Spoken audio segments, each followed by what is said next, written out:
அவசியமே கிடையாது. சரிங்களா? அது அவ்வளோ பெரிய கஷ்டமான விஷயங்கள்லாம் வந்து இல்லை. டைட்டில் மாற்றணும். ஆக்சுவலாக சனி ரேவதிக்கு டைட்டில் மாற்றிருக்கணும். பரவாயில்ல மாற்றல. ஜோதிடம் ஜோதிடம்னு மட்டும் போட்டோம். ஜோதிடம் என்பது யாருக்கு வந்து வரும் வராது, டைட்டில் மட்டும் மாத்திட்டு அவர் அழகாக கட் பண்ணிக்குவாரு.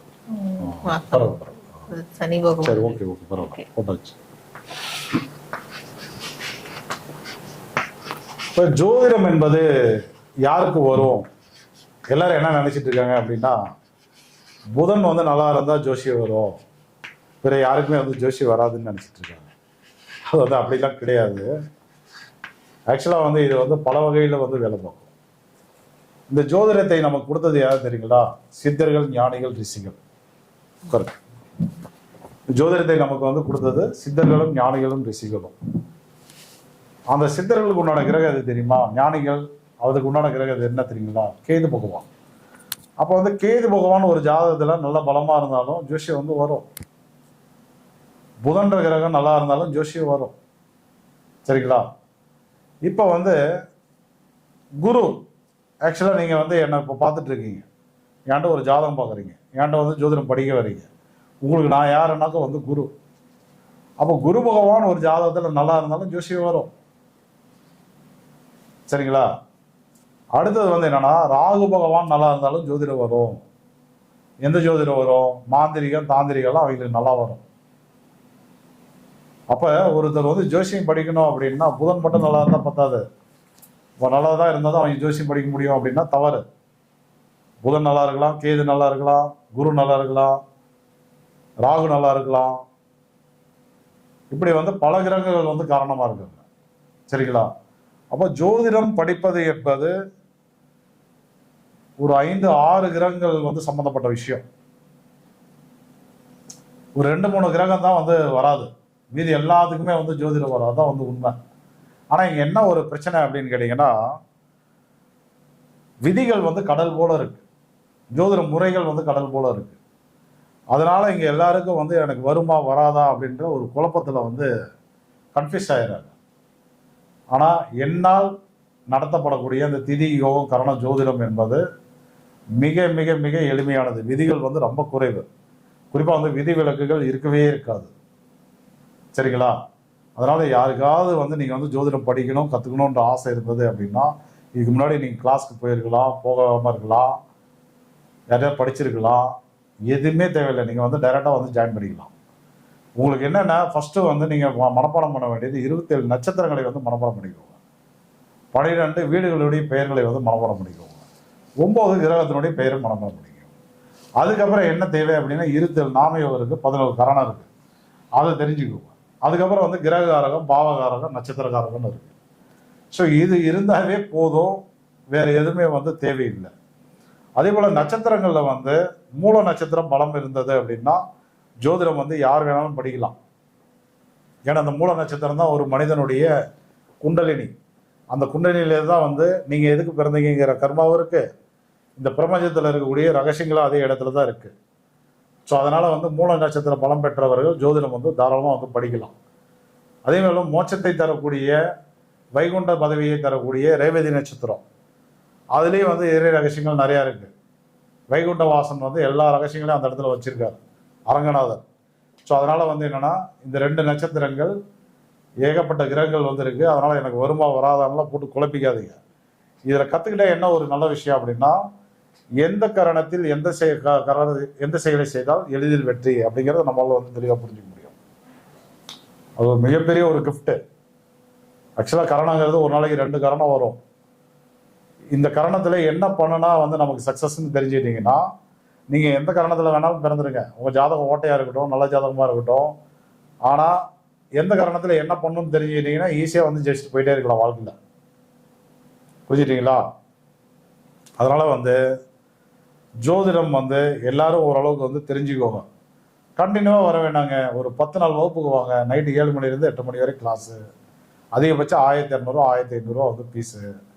அதுலேயே உங்களுக்கு இதெல்லாம் சொல்லி கொடுத்துருவோம். நான் நீங்கள் ஜாதக பலன் எடுக்கிறதெல்லாம் செகண்டரி. எந்த காரணத்தில் எதை பண்ண வெட்டு, எந்த நாளில் எந்த பண்ண சக்ஸஸ் அப்படிங்கிறத கிளீனாக வந்து சொல்லி கொடுத்துருவோம் நான். சரிங்களா? அதனால் படிக்கணுன்ற விருப்பம் இருந்தால் எல்லாருமே வந்து கலந்துக்கோங்க.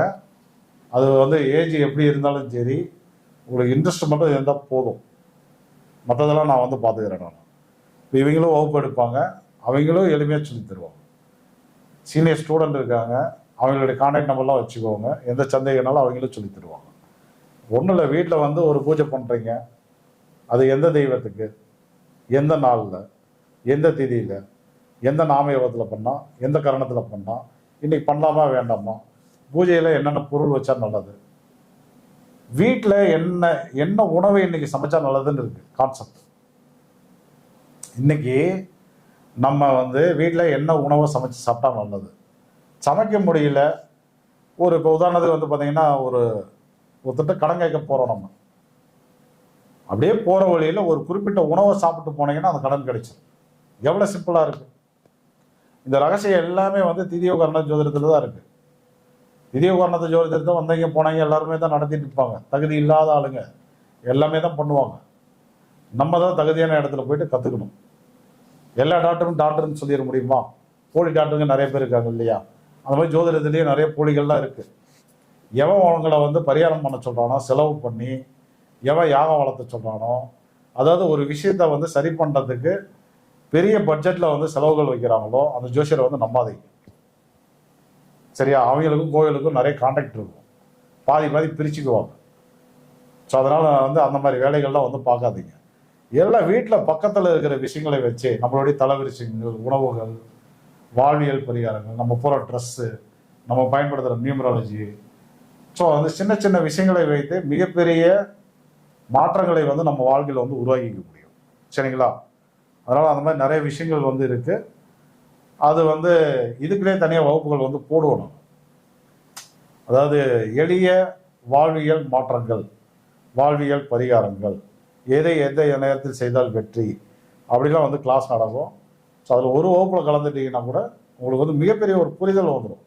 அதே போல் எல்லாரும் எல்லா கோயிலுக்கும் தயவுசெய்து போகாதீங்க. அதுதான் மிகப்பெரிய ஒரு தவறு. 9 கிரகங்கள் இங்கே வந்து இருக்குது. 9 கிரகங்கள் இருக்காங்க.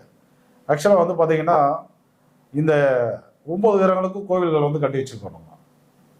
இப்போ சூரியன்னா வந்து சிவன், சந்திரனா வந்து ஆதிபராசக்தி வெங்கடாஜலபதி, செவ்வாய்னா வந்து முருகன் நரசிம்மர், புதன்னா வந்து மீதி இருக்கக்கூடிய பெருமாள் எல்லாம் 108 பெருமாள்ல குறிப்பிட்ட பெருமாள் மட்டும் புதன்ல வருவாங்க. இப்போ அடுத்தது வந்து குரு பகவான் அப்படின்னா குருவாயூரப்பன், திருச்செந்தூர் முருகன், அதே போல் ராமர் மூலவராக இருக்கக்கூடிய கோவில்கள், குபேர வழிபாடு, சுக்கரனா வந்து மகாலட்சுமி, சனினா சனீஸ்வரன், காவல் தெய்வங்கள், ராகுனா வந்து உக்கரமான பெண் தெய்வங்கள், காளியம்மன், மாரியம்மன், புற்றுக்கோவில், ஐயப்பன், பகவதி, துர்க்கை, கேதுனா வந்து முனியப்பன், அதே போல் ஜீவசமாதிகள், விநாயகர், ஆஞ்சநேயர், ஜீவசமாதிகள், இதெல்லாம் வந்து கேது. இப்போ 9 பேர்த்துக்கும் கோவில்கள் வந்து இருக்கு, தெய்வங்கள் வந்து இருக்கு. இப்போ 9 கிரகமும் உங்களுக்கு நல்லது பண்ணுமா? 9 கிரகத்துக்கு உண்டான எல்லா தெய்வங்களும் நல்லது பண்ணுவாங்களா? அங்கே தான் நீங்கள் வந்து ஏமாந்து போகிறது. அது நிறைய கிரகங்கள் கெடுதல் பண்ணுது. அப்போ நிறைய கோவில்களும் உங்களுக்கு வந்து கெடுதல் தான் பண்ணும்.